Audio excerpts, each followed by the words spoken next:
Welcome, everybody, to, as Marcus said, the fourth in a series of 6 sessions during Humanitarian Networks and Partnerships weeks on accountability to affected populations. My name is Manisha Thomas, and I am happy to be co-facilitating today's session.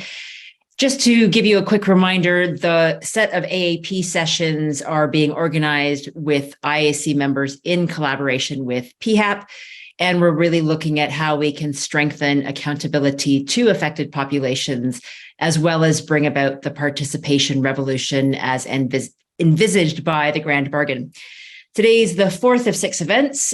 We had one on Monday about every contact counts, how intentional accountability is made possible through the program cycle and making sure that every contact a humanitarian worker has with a person who's been affected by crisis is really helping towards accountability.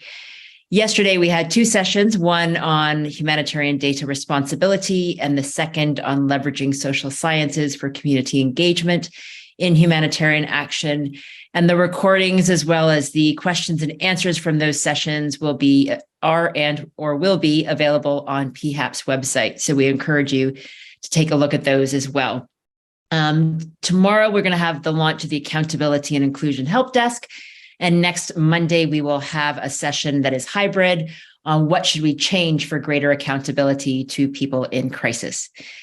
I see that many of you are already introducing yourselves in the chat, which is great. So please do that so we have a sense of who's in the room, and really encourage you, as Marcus said, to please post questions in the Q&A so that they can either be answered live by our panelists, and thank you to our panelists for answering some of those live, and also by typing answers. So thank you to panelists for doing that when you're not speaking.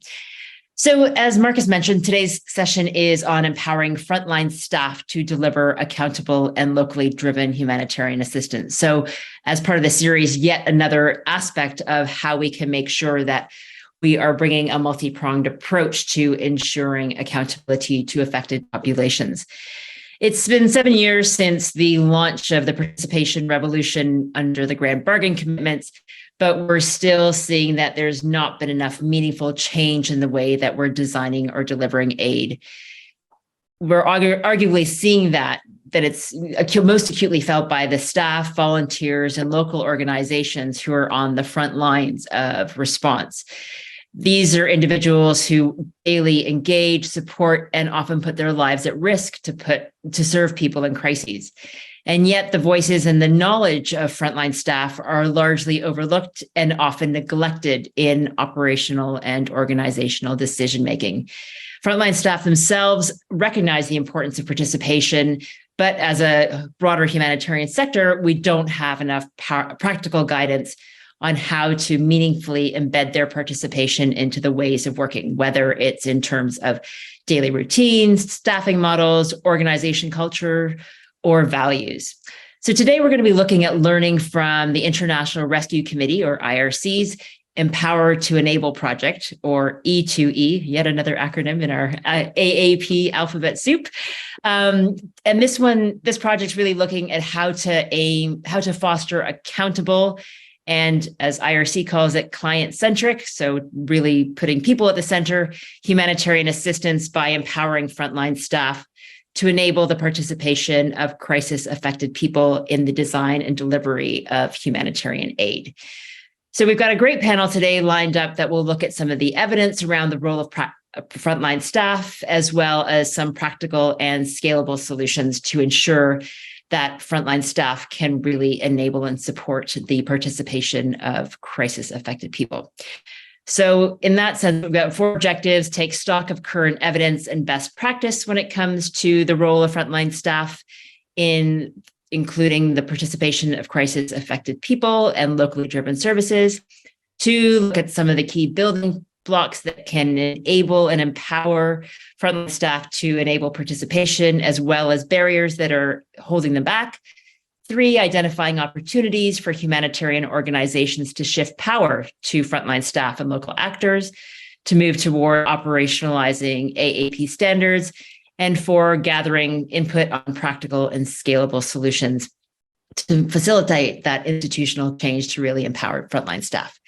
So we've got a great lineup of speakers today. We're going to start with Melissa Horn-Albuya, who is Division Chief for the Protection and Community Capacities Division at USAID's Bureau for Humanitarian Assistance.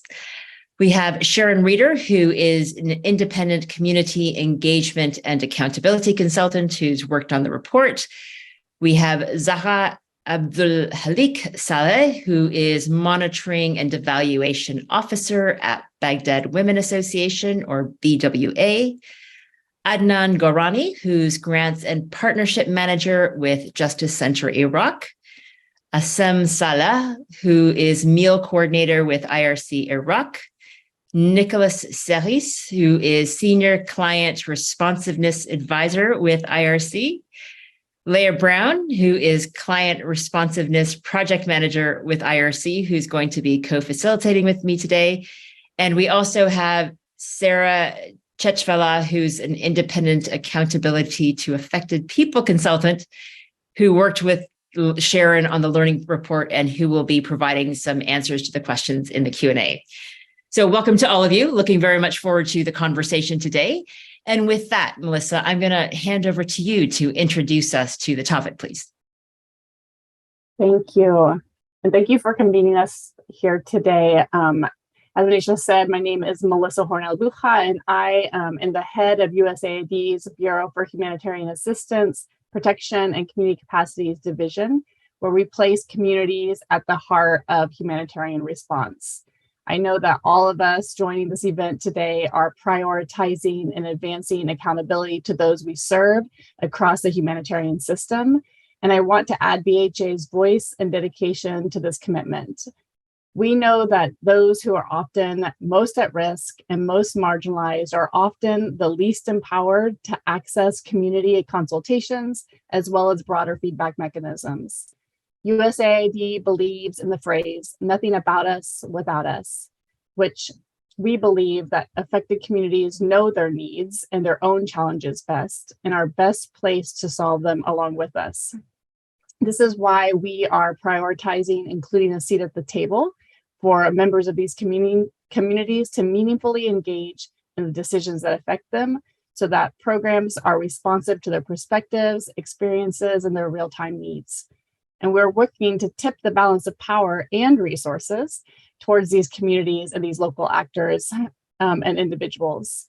As a signatory of the Grand Bargain, we are committed to promoting and supporting accountability to affected populations, or AAP, mechanisms that give voice to communities so they have a say over the aid that they receive, and really focusing on individuals within the community who are most marginalized. So making sure that those AAP mechanisms are accessible to people with disabilities, are accessible to women, to adolescents, and a broad range of individuals who are in need of humanitarian assistance and are the most marginalized.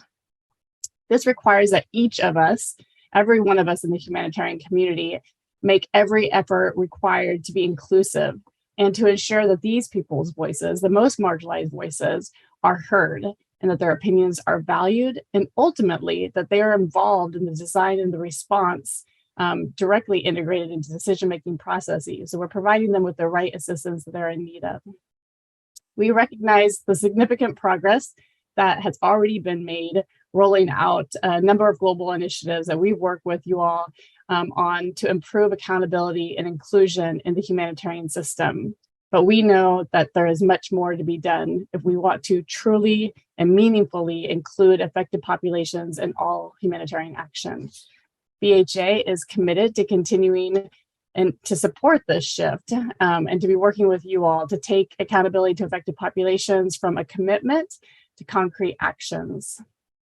As we're here today, know those who are most closest and in contact with crisis affected people are the frontline workers on a daily basis. And this frontline staff, they have a critical role to play in ensuring that programs are accountable and responsive to local communities, that the most vulnerable are meaningfully engaged, and that the voices of these local communities and individuals are elevated to the humanitarian system in response. Though frontline staff are often those who the community members turn to and engage with, we often are hearing that there's a gap in how their perspectives are incorporated into broader programming. We need to do better to understand how frontline staff can support more active participation of community members, what obstacles they're facing, and create concrete guidance and tools to support their ability to effectively engage with and provide feedback for the programmatic response. I know that we have a lot of work to do, but just look how far we've come, genuinely. I feel like in the past 10 years since the Grand Bargain Commitment, and our cumulative efforts, I really believe that we can move the needle, and BHA looks forward to continuing our close collaboration with all of you on this. Finally, I want to thank IRC, Baghdad Women Association, the Justice Center Iraq for their work to strengthen the participation of local communities in humanitarian assistance and to empower frontline staff, and for helping them organize this important session to share your knowledge, their knowledge of these experiences. Thank you all for joining today. Thank you so much for that, Melissa. That was very insightful. Great. Next up, we have Nicolas Seri from the IRC Client Responsiveness Team, and he's going to introduce the Empower to Enable project and some of the key terms that we'll be using throughout this presentation. So Nicolas, handing off to you. Yes, good morning and good afternoon to you all. So I'm Nicolas Seri, I'm the Senior Technical Specialist on Client Responsiveness for the International Rescue Committee. Thank you, Melissa, for highlighting the importance of that topic. I'm going to present briefly the purpose of the Empower to Enable project that is supported by the BHA, implemented by the International Rescue Committee and partners to empower frontline staff to enable clients to shape humanitarian programming decisions. I mean, as it was mentioned already, frontline staff are interacting with our clients and working in the community that we serve on a daily basis. They listen to our clients, they have a good understanding about the context in where they live, and they hear about their priorities, their aspiration, and their feedback about the service they are receiving on a daily basis. But yet the efforts to enhance accountability to affected population and participation have put very little focus to unlock the potential of frontline staff to enable clients' participation. So maybe moving to the next slide. So this 2 years project will aim at strengthening the role of frontline staff to enable clients' participation through 3 phases. The first phase that we've just completed now is the learning report that Sharon will be presenting to you in a minute, that have really identified the barriers, the enablers, and put forward a number of concrete recommendations for humanitarian organizations to strengthen the potential of frontline staff to enable participation. Now we are moving to the next phase of the project, which will be the development of a toolkit, so guidance, tools, practical solutions for humanitarian organization to unlock the potential of frontline staff to enable clients' participation. This will be piloted by the IRC and partner organization in Iraq and the Democratic Republic of Congo. And finally, the last phase of the project will engage in regional and global dialogue with humanitarian stakeholders to share the learning from the pilots and the toolkit, the learning report, and explore how this can be scaled up, implemented, and reinforce humanitarian organizations' commitments to participation, accountability to affected population, the role that frontline staff can do. Before handing over to Sharon to present the finding of the learning report and moving to the next slide, please, I wanted to clarify 2 key definitions that we've been using in that learning report. The first one, obviously, is frontline staff. So the way we are defined frontline staff for that study and for the project is the humanitarian staff and volunteer who interact directly with clients, with beneficiaries, with communities in the delivery of humanitarian assistance, being from international and local national organizations. The definition of participation that we've used for that report is about putting the needs and interests of crisis-affected people at the core of humanitarian decision-making by actively engaging them throughout the decision-making process. So really the ability of clients and the community that we serve to shape our decisions when it comes to the design and implementation of humanitarian aid. So with that, I'll hand over to Sharon Miller, who is one of the two consultants that have worked with us in developing this learning report. Sharon, over to you. Excellent. Thanks so much, Nicola. Yeah, so I'll take us through now some of the findings of this report in terms of what we identified as really helping frontline staff to enable participation and what we identified as some of the barriers. Before I get into that, just a quick note on how we developed this report, so the approach we went through. So we did quite a extensive literature review. We looked at 34 different documents.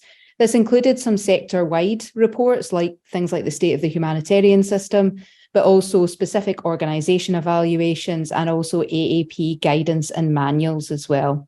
We spoke to 72 aid practitioners as well through key informant interviews, focus group discussions and country-specific workshops. This included staff from a range of different organisations, including LNGOs, INGOs, the UN, the Red Cross, Red Crescent movement, and also network organisations as well. And this was staff working at a range of different levels, so frontline staff themselves, country level staff, regional and global as well. So it was quite a process to develop this report. Marcus, I'm not sure if I have control of this slides. Thank you. So first of all, just looking at the role of frontline staff. So in terms of what role do frontline staff fulfill, what we really identified, and this will come as no surprise, is that frontline staff are absolutely critical to enabling the participation of crisis-affected people. Frontline staff are the people who are actually doing engagement, doing participation on a daily basis. And as such, they're really essential for building trust, building acceptance, and ensuring organisations understand the context and the needs as well. In terms of what they do, share information about the organisation, about programmes. They're often responsible for collecting and responding to community feedback and questions. They will be the ones often running participation activities like community meetings or focus group discussions, and also responsible for ensuring safeguarding is followed at the community level.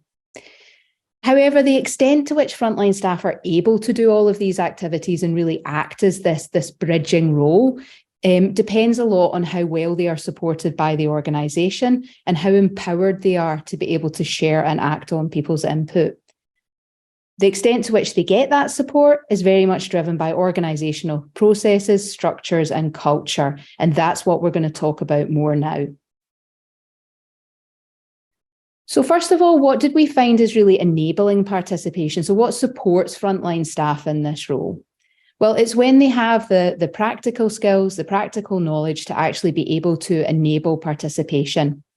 So this includes, as I say, practical skills provided through things like training, through on-the-job support, through mentoring, through sharing lessons learned and examples, but also soft skills as well. So things like listening, empathy, cultural sensitivity were also mentioned as being very important for enabling effective participation with crisis-affected people.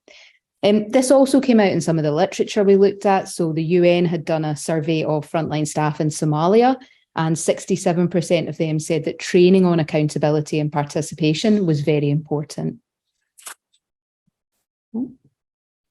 The second enabler that we looked at as well that we found was when frontline staff understand clearly what's expected of them.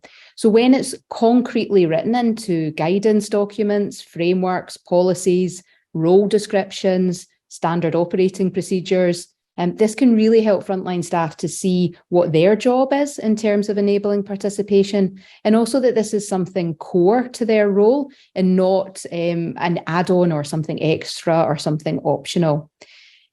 We also heard from people that having clear, simple, practical guidance and tools can really help them in this, in enabling good participation. The third enabler that we heard as well was around when frontline staff are able to work closely with local partners and staff from local communities as well. So this, for frontline staff, often mentioned this really helps overcome some of the access barriers that international organisations face. For example, when there may be government restrictions on visiting specific communities, working with local partners can really overcome that. As well as ensuring that the organisation has a much stronger understanding of the context, of the needs, and is also able to build more acceptance and trust as well. So this really kind of, a lot of people talked about the link between the localisation agenda and the participation revolution. Okay, so this is all very good, but what are some of the barriers that we face? And just to quickly touch on this quote as well, which we felt was quite a powerful one, really sort of driving these changes, better supporting frontline staff is about not about producing documents, but really about investing in our people and making sure our people are supported. Okay, so the barriers, the flip side of this. So we really wanted to organise these barriers around where they originate from in the organisation. So we looked at what are the barriers that are most originating at field level, what are the barriers most closely linked to organisational structures and processes, and what about the barriers that really come from our organisational and humanitarian culture. However, what we did focus on is how do these barriers manifest and affect frontline staff specifically. So the first one I'll talk about is participation is not widely understood. So when Sarah and I spoke to people about this, we often found that people equated participation with often community feedback mechanisms, with assessments, with monitoring, with communication. So we really got the sense that there isn't a strong understanding across staff and across organisations of what we really mean when we talk about community participation or the participation of crisis-affected people. The challenge with this is when we don't really understand what is meant by participation or what it entails or what it requires to deliver in practice, then often it's not implemented in a very consistent or very high quality way. For example, a lot of people spoke to us about real participation requiring a handing over of power, but this is not always recognised by organisations or by staff. This barrier around participation not being widely understood really influences all the other barriers that I'm going to talk about now. It's kind of like a driving factor behind the others. So the second barrier at the organisational culture relates to leadership support and prioritisation of both accountability and participation specifically. People we spoke to talked about how leaders are responsible for setting organisational culture, and that this culture will inform what's valued within the organisation, what gets prioritised, what gets monitored and checked, and of course, what gets resources applied. We heard key informants talk about how leadership often see participation as a fluffy business, not something concrete or solid, or as important as perhaps providing food or shelter or some of these more tangible aid items. The issue with this is that when leadership do not prioritise participatory approaches and don't prioritise accountability, it's unlikely their staff will either, or if they do, it's very hard for them to drive it forward. And this lack of prioritisation then affects what is resourced, and this also ripples across the organisation. So frontline staff spoke to us about their country management not valuing time spent in the community or not being prepared to make changes or act on the results of community feedback. When all of this happens, the risk is that accountability and participation becomes a bit of a box-ticking exercise rather than something that actually changes how we work with affected people. The second two barriers more originate from organisational structure level, so it's linked to our processes and ways of working. The first is that participation is not always adequately resourced. So when participation is not included in plans, it's not included in budgets, then often frontline staff do not have the resources they need to be actually able to put this into practice. This was a really big issue. We heard this from a lot of frontline staff mention this.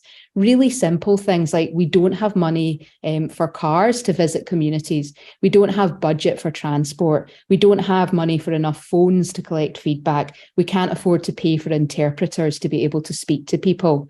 These are pretty basic things, but when they're not in place, it really hampers frontline staff's ability to engage with affected people. Staff themselves talked about how this then affects programme quality and can damage the organisation's relationship and reputation in the community. The next barrier was around frontline staff not being included in decision-making within the organisation. This was, again, a really big barrier that really affected frontline staff, and one that's perhaps been a little bit less explored than some of the other barriers in terms of accountability.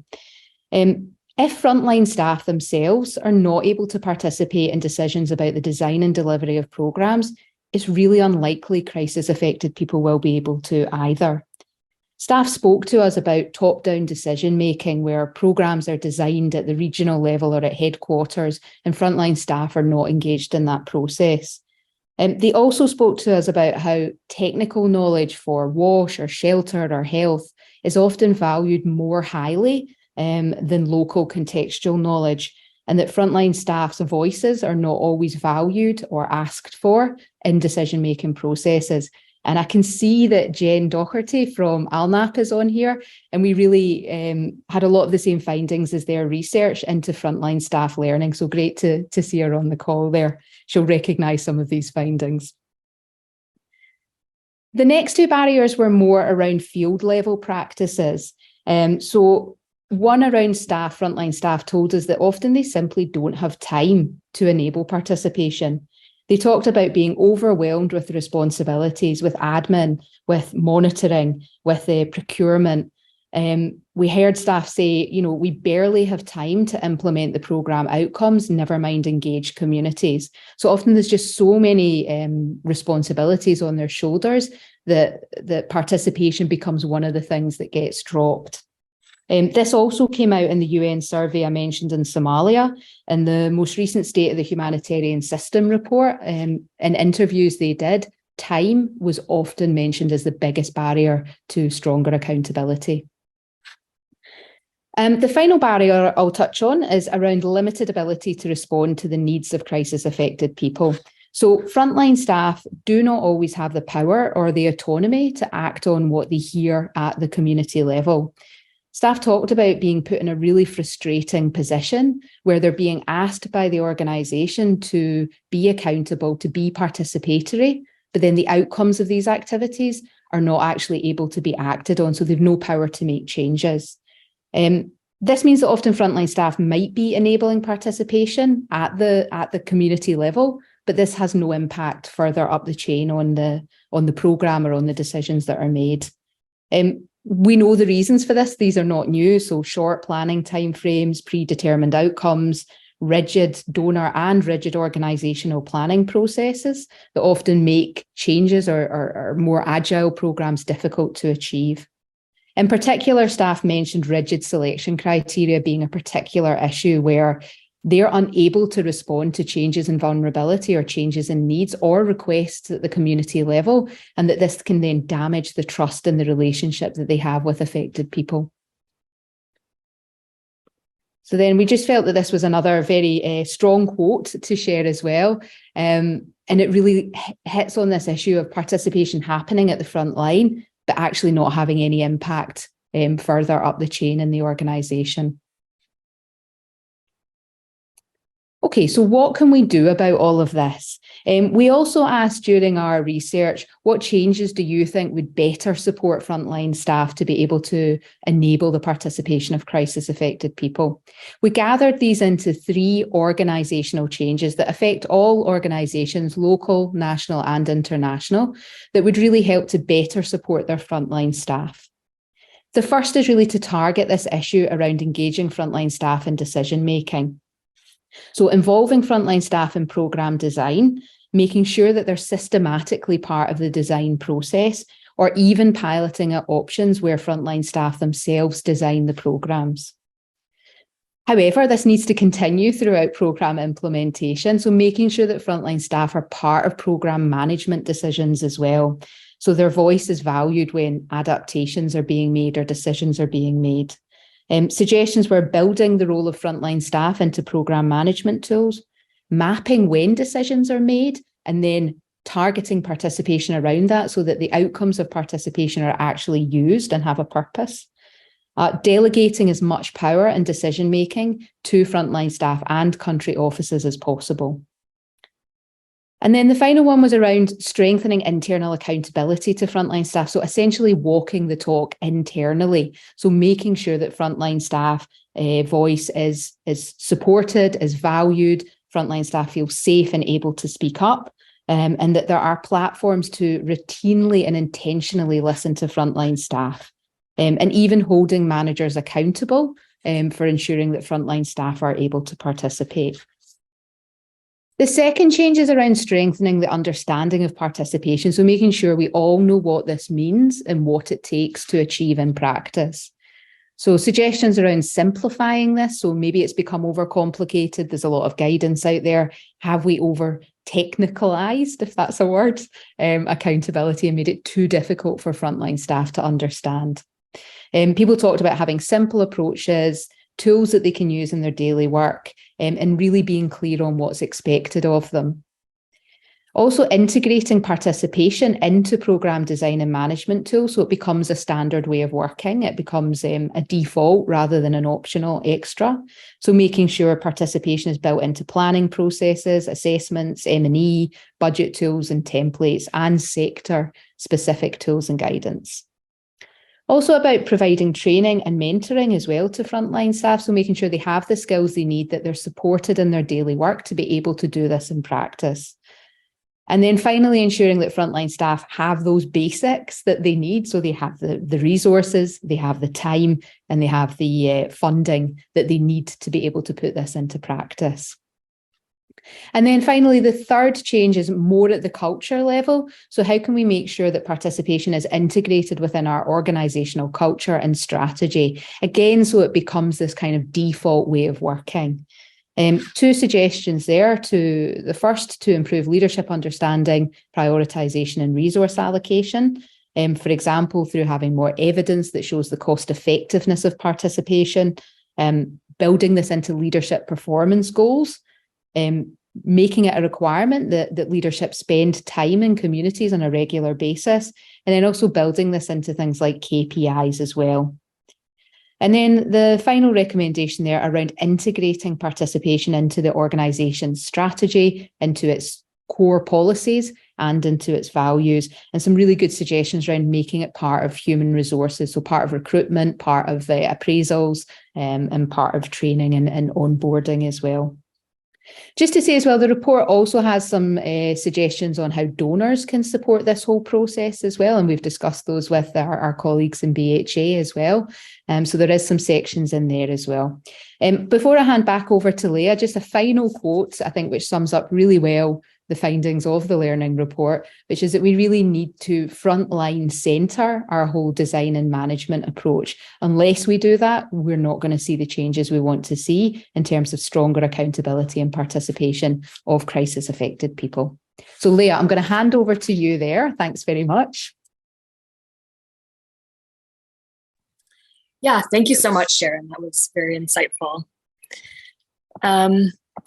Great. So we now have a very short 5-minute break for questions.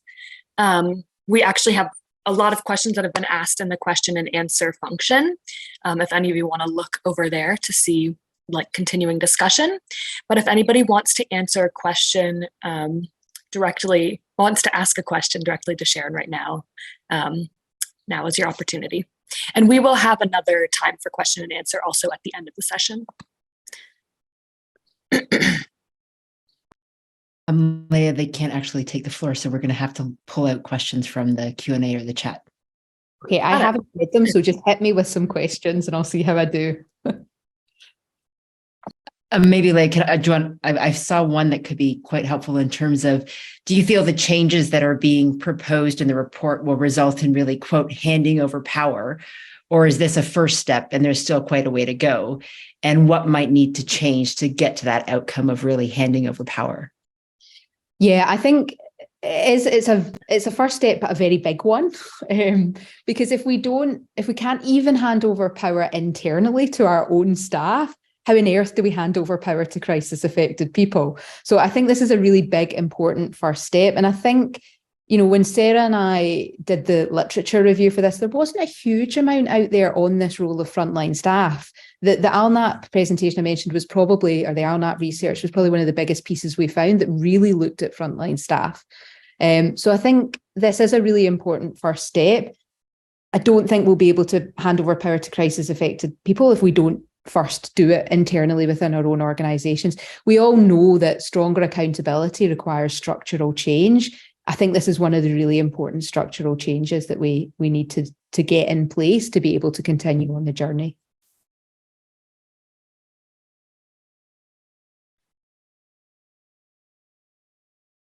Great. Leah, did you see another one? Thank you, Sharon. Yeah. Sharon, do you want to answer one about donors? I know you had some interest in that. Sure, go ahead. Yeah, here's a question. Listening to all the, this is anonymous. Listening to all the barriers that frontline staff face, as a donor, what would you recommend to other funding agencies to ensure that procedures, processes, in terms of compliance are eased to make genuine participation and empowerment possible? Yeah, absolutely. Yeah. So and these are not necessarily new. I'm sure any donors on the call have heard these before, but some of the big challenges is obviously around this rigidity issue, which can sometimes be perceived or real. So we had a really good session with BHA, with David, who I also saw, who's on the panel here on the participant list as well, about really, we need to dig in. What are these barriers? So are donor processes too rigid that they don't allow change? Or is it that agencies perceive them as too rigid and don't even try? Because many donors now are willing to make changes to programs based on the changes in needs or context in the community. So I think one of the suggestions is a small working group between interested donors and agencies to really dig in and actually understand in more detail what are the barriers so that we can come up with solutions that will actually work, practical ones. I think I did some research a year and a bit ago on risk management, which came out as being a really big barrier. Our risk management processes to and requirements, and to a certain extent risk aversion, is a huge barrier to localization and accountability. So if we're not this, and this taps into the handing over power part, so we need to be able to let go of control a little bit in terms of risk. And what risks we're willing to accept if we want to hand over decision-making and even budgetary control to frontline staff, local organisations, and at some point, ideally communities themselves as well. So I think kind of looking at how our policies might be blocking stronger accountability and stronger localisation is important. Allowing enough time when we're developing proposals, that's a big one. It takes a bit of time to go to the community and do some research, do some focus group discussions. So having enough time in that proposal space, being able to make changes easily and simply without too much paperwork makes a big change as well. And donors can play a really, really important role in sending a message to organisations that this is really important by asking for it in proposals, asking for it in reporting, but asking for it in a concrete way. So please no vague paragraphs about how we will be accountable. We want to know how are you going to be accountable? And we want to see evidence that this is happening and evidence that participatory activities and feedback is actually leading to change in programs. So more concrete. So yeah, just a few things. There's more in the report. Great, thank you. I know we're time limited, but there is one more question. It was in a pre-submitted question, and I've also seen it in the Q and answer, the question and answer function. So I think it would be good to ask you. Be quick. Yep. This is from Yorgo Yunus from IRC Lebanon. What are the best ways to create a culture of accountability, including safeguarding, among frontline staff in culturally sensitive areas, such as the Middle East and North Africa, especially if we want to tackle PSEAH, which, sorry for the abbreviations, everyone. No worries. For sexual exploitation and abuse and harassment. Well, this really taps into what I was just talking about. The best way is to discuss it with frontline staff. So ask them, what is the best way to do this? So I would say that what's really important when discussing some of these more sensitive topics is to make sure, of course, that there is that relationship of trust between the organisation and its frontline staff, that the frontline staff feel their voice, their opinions are valued and wanted and needed, and then have those platforms to start to have these discussions with frontline staff. So I'm not going to give suggestions other than to say, go and speak to your staff about it, create those safe spaces, create those platforms, and have that discussion with them to be able to come up with some of those solutions. Thanks. Great. Thank you so much for that. And with that, I'm going to close this short Q&A for the sake of time. Thank you again so much, Sharon. That was very insightful.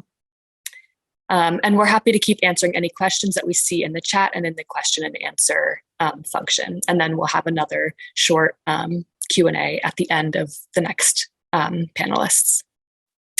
Great. So now I'd like to pass the mic to Adnan Gorani, who is the Grants and Partnership Manager of Justice Center Iraq, which is a local partner of the IRC in Iraq.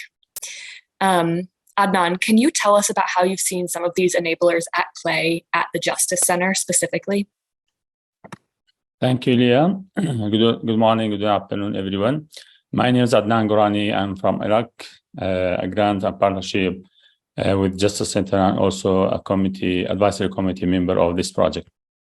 Before to speak about some of the enablers, I would like to show something about my NGO. Justice Center established in 2013 in Iraq, and according to the response to the humanitarian needs at that time, and we could build a good reputation for Justice Center in enabling international donor NGO to come to the area and to provide the needs.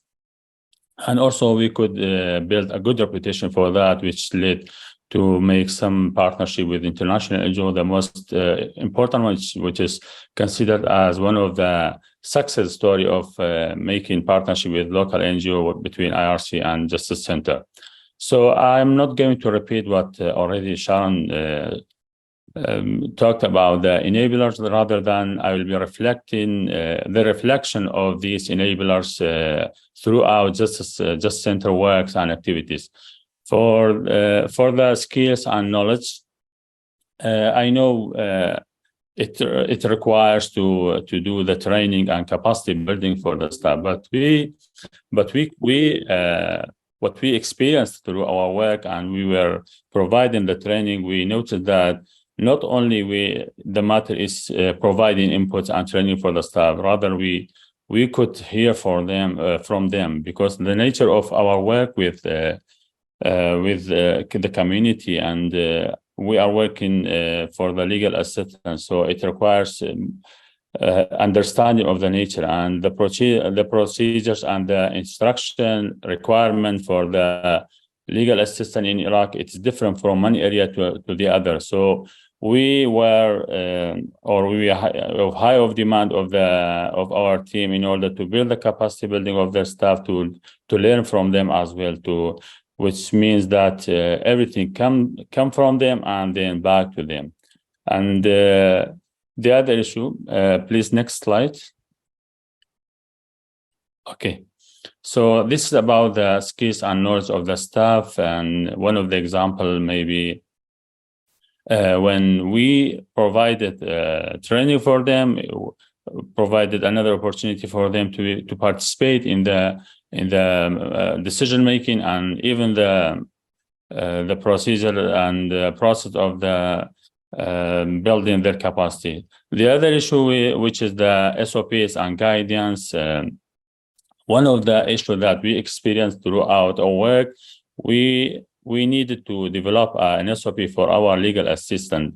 And we noticed that this SOP cannot be done without the effective or the strong participation of the staff and the lawyer, because I mentioned that the procedure of the legal documentation from the CATS, Civil Affairs Director, HLP, Compensation Committee, and even the detention case, because we noticed that if we provided an SOP for the legal assistant, and I said to my lawyer, you can consider or accept the detention cases, but we haven't noticed that there are very sensitive cases for the detention for those family ISIS affiliation or the other issue.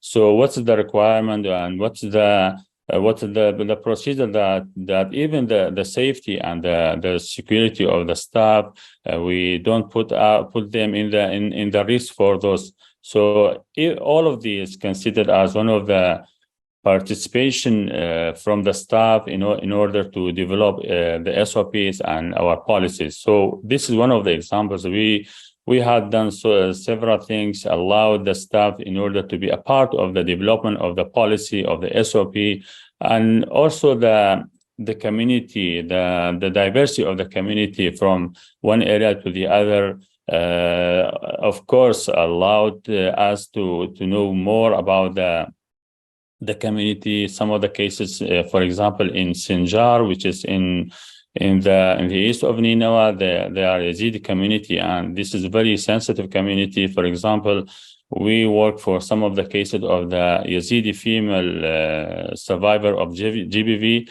We notice, or we know from the staff that those female, they will not accept their cases to be considered or to be taken without the female lawyers, and they should be from within the community in order to accept those cases.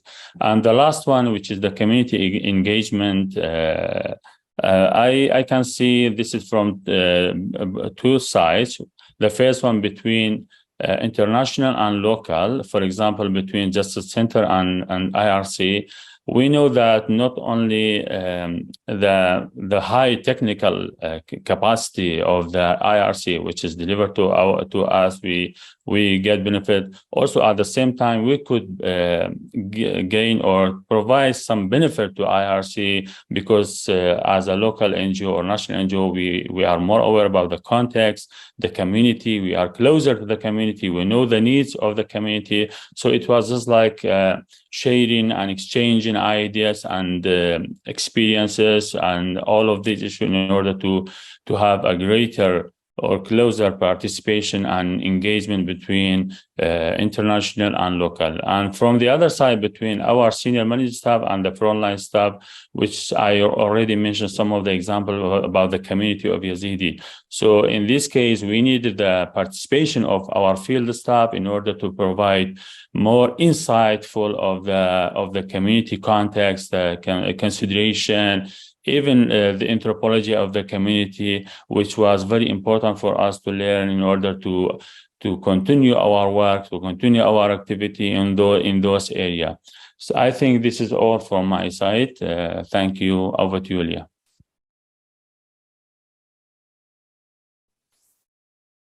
Great. Thank you so much, Adnan. That was very insightful. Great. So now I'd like to ask Asim Saleh, the MEO coordinator for the IRC in Iraq.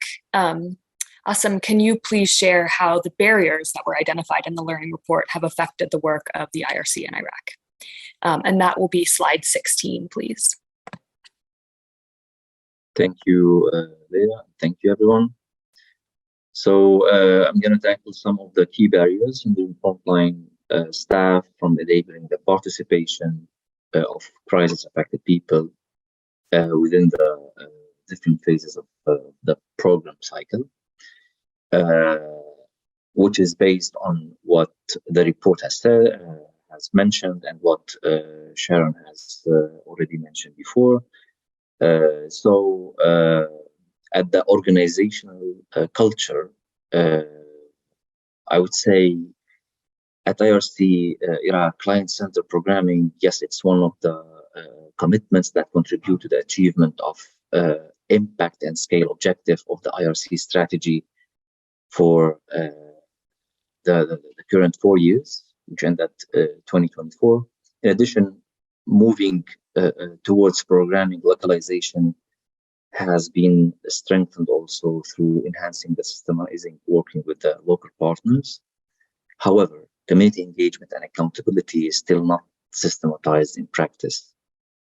The frontline staff, that is still not being taken beyond a part of an activity within a project. For example, when we talk about like forming and monitoring presentation groups that are meant to identify community needs, or conducting community dialogues, which are successful activities as well, actually.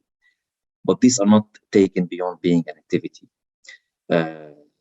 It's not like their importance is not being seen as how we engage community to develop more client-centered programming that sustain even beyond the work of IRC or any other organization.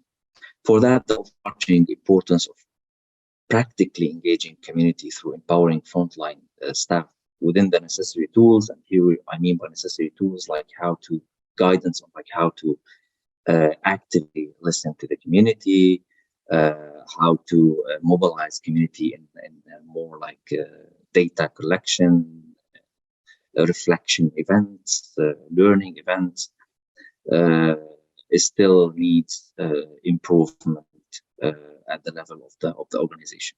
In addition, and although significant efforts has been made and put in place in IRC Iraq to improve the monitoring and accountability systems through the projection of global monitoring standards, through the establishment of clients' feedback mechanism throughout the last 5 years, there is still lack of understanding of like the in-depth culture of community engagement. Community participation has still not been understood beyond feedback mechanism, which in its turn as well still understood as a purely M&E component rather than responsibility of everyone. However, what was mentioned has been linked to reasons at different levels, at the structures, processes, and field practices as well. Can you please turn on the slide? Thank you. So one main reason is the current budgets, whether for IRC or its partners, have actually limited room to expand the community engagement staffing activities. For example, like when you can see one staff responsible to cover for clients' feedback in 2 governments in Iraq. Here we're talking about a country of around 460 square kilometers, which has passed through continuous armed conflicts since the 80s, and where almost all the population can be considered affected in one way or another. Having this said, this fact isn't enough at all to grab community participation at different levels from diversified groups and include the program.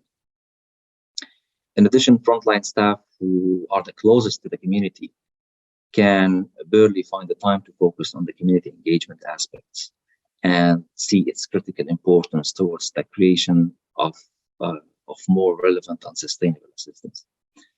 Frontline staff are usually busy in project implementation, reporting, and admin work, and thus most of their focus goes to what is required to achieve their work plans and write reports to meet too many deadlines. This is the case like when having different projects with different reporting requirements.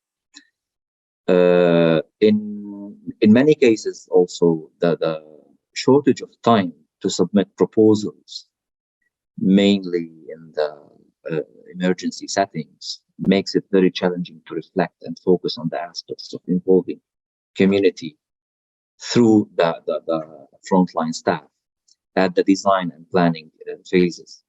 and thus marginalizing them due to this time shortage leads to marginalizing the community views and underestimating the practice of community engagement as a critical function.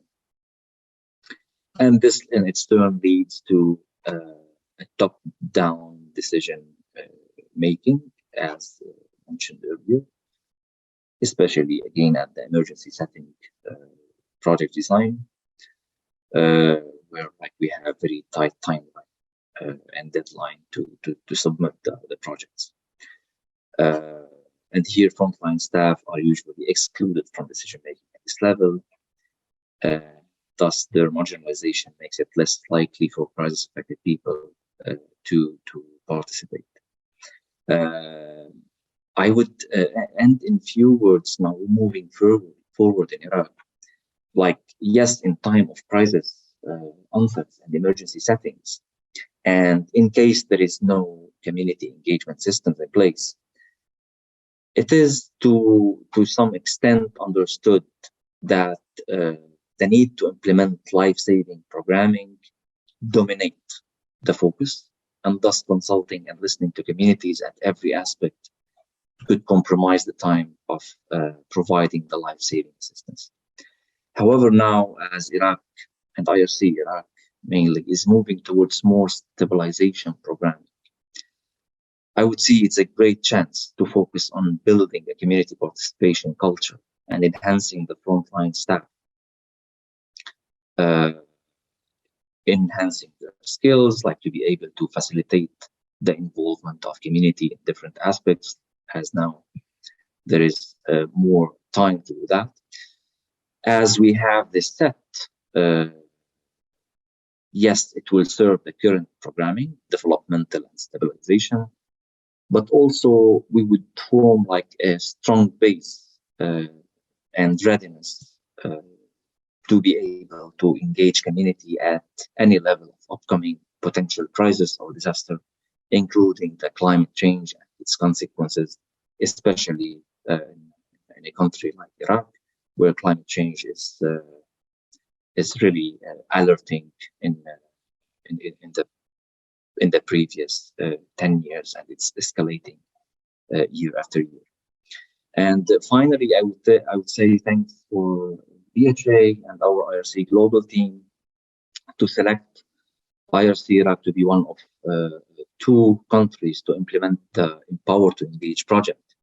This will allow the IRC and partners, frontline staff, to be capacitated within the necessary tools and skill set to better engage community at different program phases and to overcome some of the mentioned barriers, hopefully.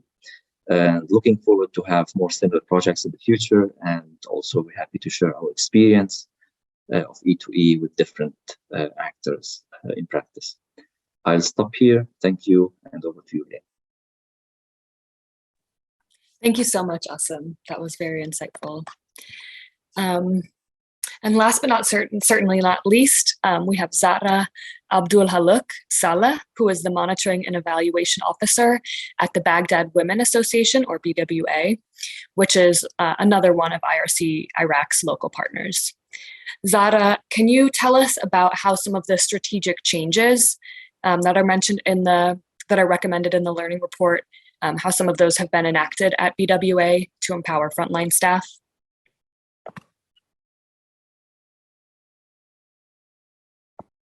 Thank you, Leah. Thank you, and welcome to everyone. First, I would like to thank the organizers and to introduce myself. It's Zahra from Baghdad Women Association, an Iraqi organization, an Iraqi national organization.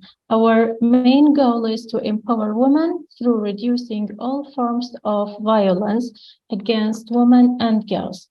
To start talking about how BWA empower the frontline staff to enable participation, the first to mention is how BWA involve the frontline staff in a program designing.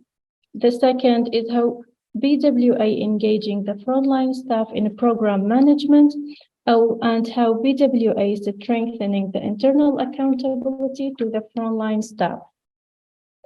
Baghdad Women Association follows a horizontal participatory approach that makes all staff members equal partner in decision-making.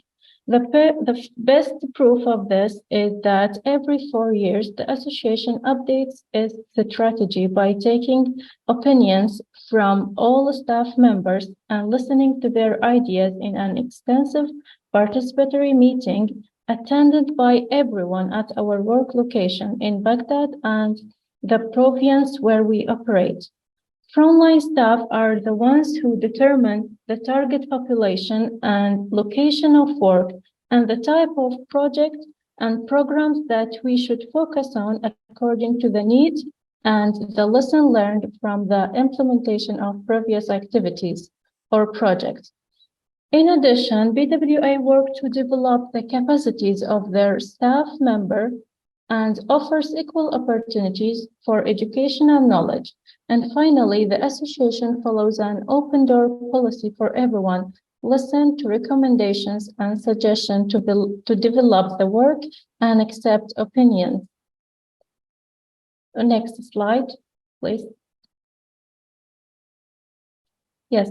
Involving the frontline staff in a program designing, like before designing or writing any proposal, BWA arrange a meeting with the proposal writing unit.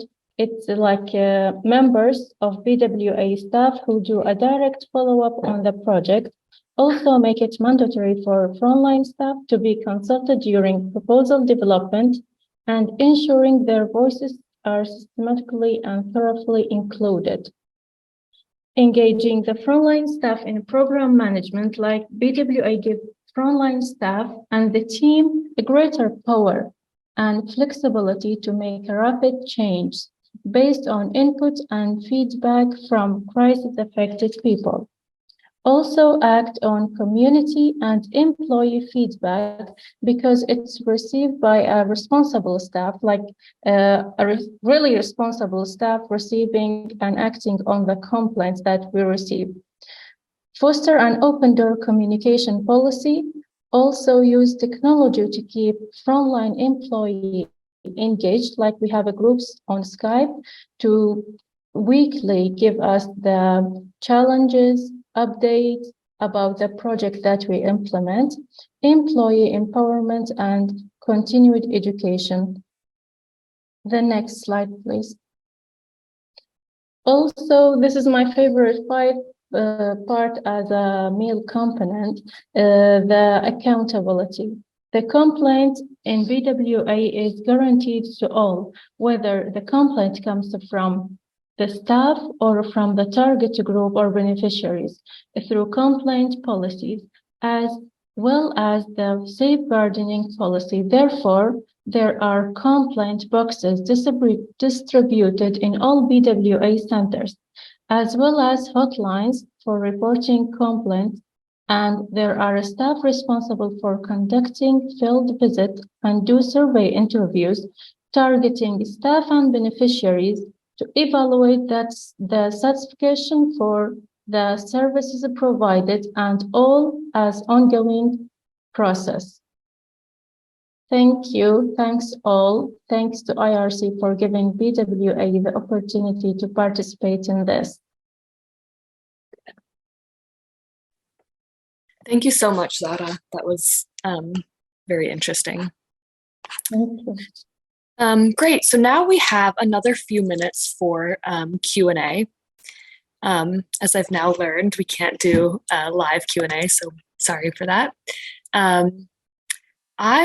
I have some questions from pre-submitted questions that I will pose, and any of our panelists feel free to step in and answer them.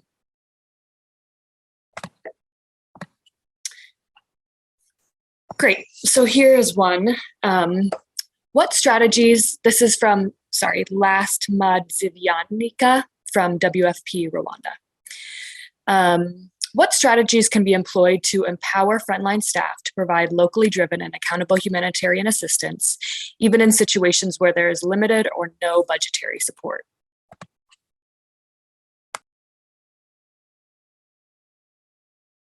Maybe can I provide some recommendation? from our experience, when there is no sufficient support or things for you. For example, I think I mentioned this also. It's better for you to hire your staff within the community, close to the community. I mean, in terms of the transportation and even for the other issues. So when your staff is very close to the community, recruited within the community. So in this case, in one side, he is very aware about the community and like just making the scene of the sense of willingness, and he is more aware about their community. Maybe he can solve some of the problem or needs according to the context, and maybe it doesn't require anything from outside of the community. And in one way, and in another way, you don't need to provide like vehicles for them or more from them. They can work even from their home, go to the people and support them and help them. I hope it's useful.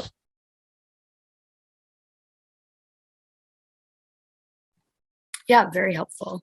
Do any of our panelists have anything else to add to that? If not, we can move on to another question. I think just to back up what Adnan said, I mean, in the research, when we were speaking to frontline staff and country staff, nobody was saying they needed massive budgets for this. You know, it wasn't that they were asking for, you know, millions of dollars or Swiss francs to fund this.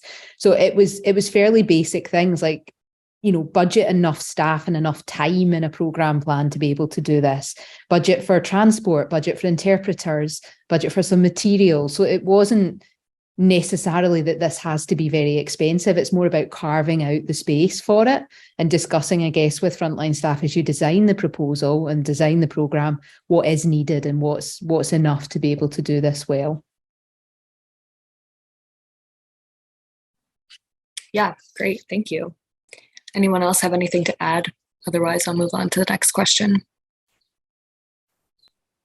One more thing from my side, Leah, as well. I mean, we have learned a lot from the COVID response and how we mobilized community to disseminate also the messaging. So working with community representatives, working with community groups, mobilizing the community, and then delivering the proper messages, just like to fight, I would say, with the fastness of the distribution of rumors, and with the fastness of the pandemic.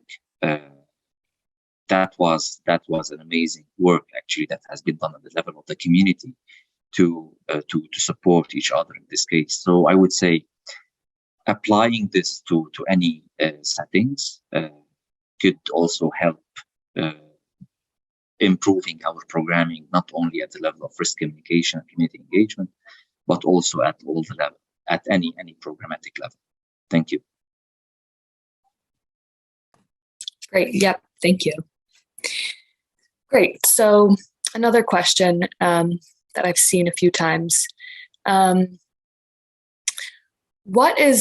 I'm going to rephrase this slightly, but what is one of the strategic changes that was discovered by the report that we think might have the biggest impact or the biggest, ability to impact frontline staff's role in empowering client participation?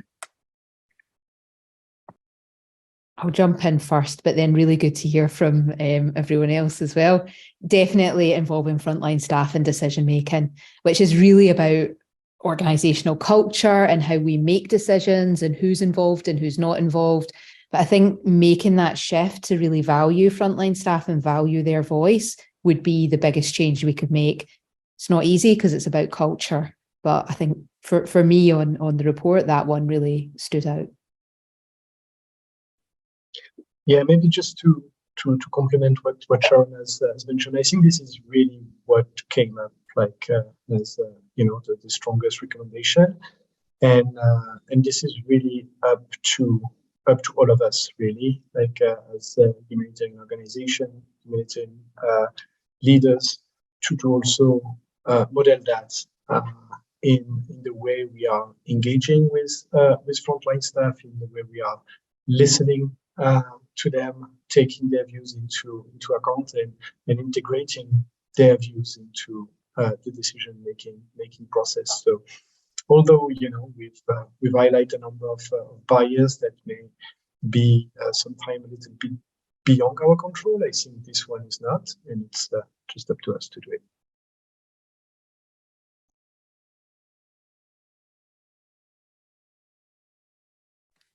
Adnan, I saw that you had unmuted yourself for a second. Yeah, Did you have thank something? you.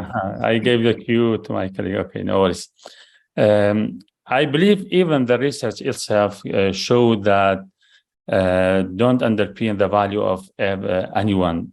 All of the staff, they have unique side, but they didn't have the opportunity to introduce their ideas, their opinions, or their knowledge about everything. So from the whole of the research, we noticed that so many information and which added value to our research. So this is itself is a great, let's say,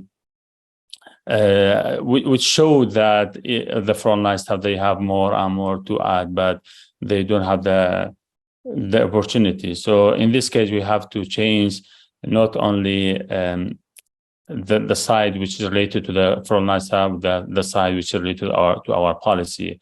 And the other thing that I want to show that I believe the international or let's say the great international NGO or the donors, they need the knowledge or the opinion of those who will add value to their decision making or policy. Thank you. Yeah, thank you. And then I just want to ask Zara, since you were presented about this, is there one of those actions that BWA took that you thought was the most impactful in your experience? Sorry, can you repeat your question? Definitely. Of all the actions that BWA took that you discussed on your slides, was there one that you thought was the most impactful, the most important? Yes, the last one is strengthening the internal accountability for the frontline staff. The impact was so useful to us that we have put the boxes and we have a hotline for receiving the complaints from like 9 centers in different districts in Iraq. And work on that complaint, solve the problems as soon as possible, like in 2 weeks.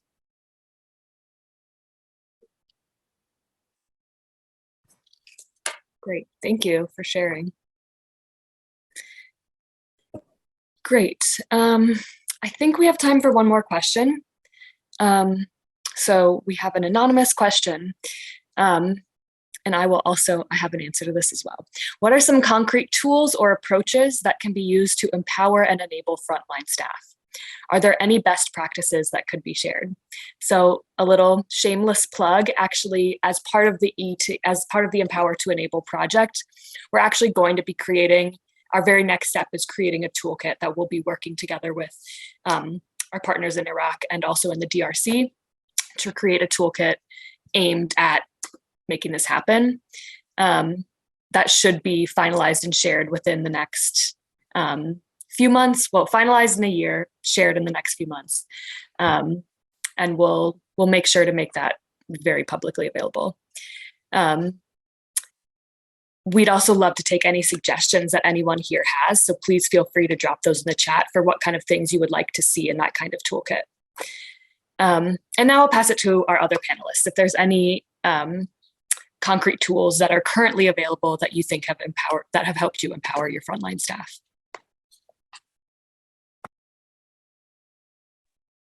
I believe for those who doesn't have anything, you don't need to have a wonderful or great tool. You yourself is the tool. You see your community and and just let's say make it, and just be human and very sensible. So you will find your solution and your toolkit, because there are so many different contexts, so many different communities, so many different, even for us, not all the time SOPs policies it's manageable. So we need to adapt, we need to change. But also I believe all of the toolkit that provided maybe as a resource for you, but you have to have your own toolkit. Thank you.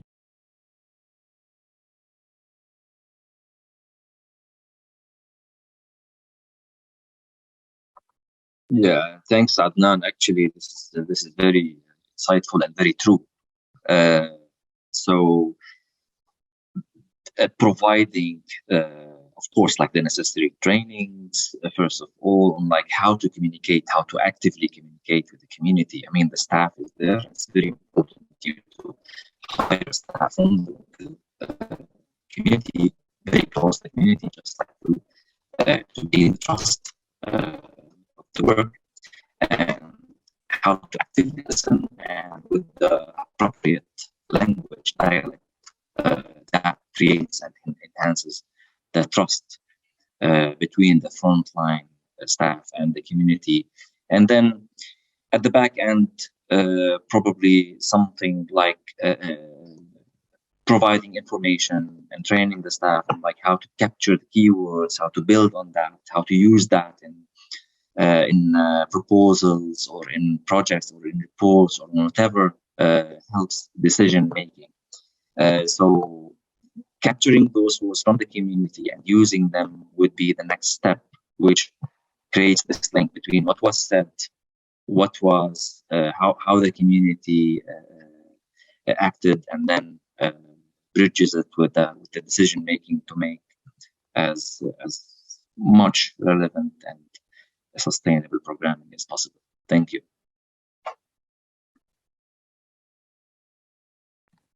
Thank you. Definitely helpful. Oh, go ahead, Sharon. Yeah, no, I was just going to jump in and say that when I talked about leadership prioritization as well. So obviously what leadership prioritize, what they resource, what they support kind of sends a message throughout the whole organization. So I think when leadership, make these really clear and actively value frontline staff and their involvement and value the participation of crisis affected people, this sort of filters through the organization. So I think senior leadership, country leadership have a big role to play in showing and modeling that this is an important way of working. And then that can help support some of the other enablers as well.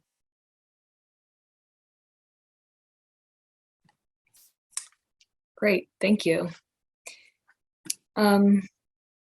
Well, wonderful. I think that's probably all the time we have for this live question and answer. However, I believe Manisha has said that Q&A will stay open after our session ends, and we will continue to answer questions there. And we'll be able to post them on the web page where the recording is, so you can see the questions and answers afterwards. Wonderful, thank you. Great. So I am just gonna close up with a few comments. If we could share slide 27, please, that would be very helpful. Great, yep. So I wanna let you guys know that I shared a link to the learning report in the chat. I'll share that again when I'm finished speaking. So if you're interested in learning more, that is the full in-depth report. And then in addition, you can actually also learn more on kind of a similar topic when my coworker from the IRC client responsiveness team, Valentina Shafina, will be presenting at a similar conference through the Center for Humanitarian Affairs, which will be on the 24th of May. And I'll share a link to that in the chat as well. And last but not least, I'd like to make a plug. We actually have a survey that we've created to measure how useful and effective you find these findings from the learning report, and also it will help inform, as I mentioned, the toolkit that we'll be creating as a next step for the Empower to Enable project. So I will also post the link to that in the chat. It should take no longer than 5 minutes. It's very short. So if you have the time, please take that survey. And then, of course, a huge thank you to all of our panelists, Sharon, Melissa, Nicola, Zara, Adnan, Asim. Thank you so much for sharing all of your knowledge. I found it very interesting. And also thank you to PHAP for your wonderful facilitation and your coordination. And of course, to our audience, it's really great to have such an active audience and so many really interesting questions. So thank you all for participating. And with that, I'll hand off to Manisha for a last few closing remarks. Thanks very much, Leah. And thank you to all the panelists. I think the findings of the research, while some of them are not necessarily new, I think it's really important to reinforce a lot of those messages because we're obviously not making the necessary shifts in our organizations or in the ways that we work yet. And I think it's an important reminder as taking that really first important step, as you said, Sharon, to ensure that we're really empowering and engaging our frontline staff because they are the ones who are constantly working with affected populations and who are able to engage them in a really consistent manner. I think what was really interesting coming out of the research is that, enablers are making sure that staff have the right skills, they've got the training. Somebody in the chat mentioned the need for staff induction. So when they're joining organizations, they know what is supposed to be done in their role in the organization, how they can be sure that they are given the time and space also to be able to engage with communities. So having that clear guidance and also working with local partners on a regular basis. And some of those areas to really being able to address that humanitarian and organizational culture and how we're really prioritizing the time and space to engage communities is really critical. And how are we adapting and changing our organizational structure, practices, and processes? Because they're often geared very much towards making sure we get our proposals in time to get the money for the donors. So a lot of the way systems and organizations have been set up is to make sure the money comes in. But as you showed, Sharon, through the research, we're not necessarily going back to frontline staff to make sure that what we're putting in those proposals is reflective of what communities are saying and what the needs they've identified are there. And also trying to find ways to make our processes less rigid so that when there are shifts in what a population sees as priorities or if people who are vulnerable change, how do we bring them in? And I think that point about several donors have a fair bit of flexibility. We're not quite there yet in terms of the flexibility, but there is that need to take the time. And that comes again to that leadership point about really going back to donors and saying, okay, this isn't working, we're going to change this. And a lot of donors have that kind of flexibility in budgets, but I've heard before in some of these AAP conversations, we don't always take advantage of that flexibility. And again, that comes from the need for leadership to really step up, to really say that they are prioritizing the engagement of frontline staff, listening to frontline staff, making sure they've got the time, the resources, the transport, to be able to prioritize engaging populations. And leadership also really needs to ensure that we're really putting what people are saying that have been affected by crisis at the center of how we are doing our programming and our work. And I think that point of setting the tone from the top, not the first time I've said that in a summary, is something that has consistently been said across many of these AAP sessions, not only this year, but in previous years as well. And it's really pushing the prioritization of frontline staff and populations that's really key. And one of the things that I find really interesting is that in a lot of these AAP sessions and that we've had this week in HNPW, but also in other sessions, we're often talking at people at a more technical level. And we do get leadership involved sometimes, but we're not doing it on a consistent enough basis. And I think having leadership in those conversations and listening to what technical staff are saying and AAP focused staff or data staff, making sure that our messaging is clear for leadership, because I think what came out yesterday or the day before in one of the sessions, I can't remember now, we often will talk in very technical terms and we're not summarizing and shortening our messaging in a way that speaks to leadership so they understand why certain things are a priority. So really being able to pitch our messaging at the right tone for leadership to understand the importance and make sure that making sure that they're putting people and frontline staff at the center. I think this issue about, again, leadership, putting too many competing priorities on frontline staff is a constant challenge. And I think the lack of time, the lack of Timeframes for implementing projects is a huge one. And we've seen pushes towards more multi-year programming, more multi-year funding. So as Melissa, you said at the beginning, we've come a long way since the grand bargain, but we still have a lot of work to do if we're going to make sure that we're putting in place the systems there. And I think that other point that was raised about the need for more risk sharing and that being a huge challenge, and the risk, the lack of risk sharing and that risk, we don't share risk enough between donors, INGOs, national NGOs, and partners. So I think finding ways where we can have better risk sharing is also really key. There's another word that I'm looking for about risk, but I've forgotten what that is. Anyway, I think it was also great to hear examples of, things that can be done that, if you budget time for staff and put it into the proposals, making sure that that's there. Risk aware. Thank you, Fiona. Risk averse. That's it. We need to be less risk averse. Thank you, Fiona, for reminding me of the very basic word I just forgot. But we've also seen examples of where we can do it, really prioritizing frontline staff and working with communities, like the example, Hassan, that you said about how in COVID, you were able to mobilize communities and make sure that we were working with them. But fundamentally, it is, again, about having a culture shift in organizations, and that needs to come from across the organization, but particularly from leadership, both at senior and country level. So I think really at the end, it's like, don't underestimate the value that your frontline staff can have, also in terms of really helping to ensure that we're putting accountability to affected populations and community engagement into practice. And then finally, that point about community engagement not really being understood consistently and community participation not being understood consistently, I think is a real wake-up call for all of us who do work around accountability to affected populations.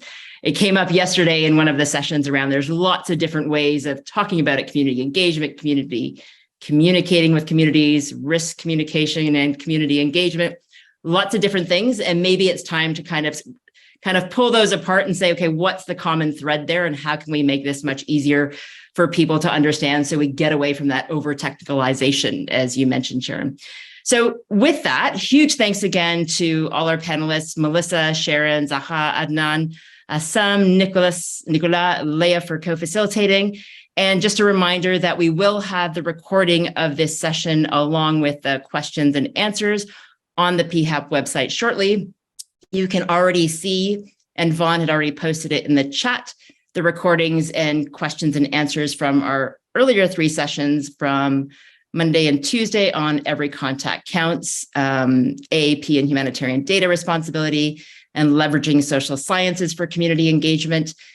Tomorrow, we're going to have the launch of the Accountability and Inclusion Help Desk at 1:00 Geneva time. And on Monday, you can come join us in person or online at 4 p.m. Geneva on what should we change for greater accountability to people in crisis. So thank you again to all our panelists for organizing and IRC for organizing this session, to the broader ISC Accountability to Affected Populations Task Force, which has been supported by UNICEF at HNPW, to PHAP and all the PHAP colleagues in the background, making sure things went very smoothly. Apologies if the machine captioning wasn't totally accurate, but it was actually quite impressive, I must say. And we look forward to seeing you at the next session, hopefully tomorrow. Thank you all. Have a good rest of your day.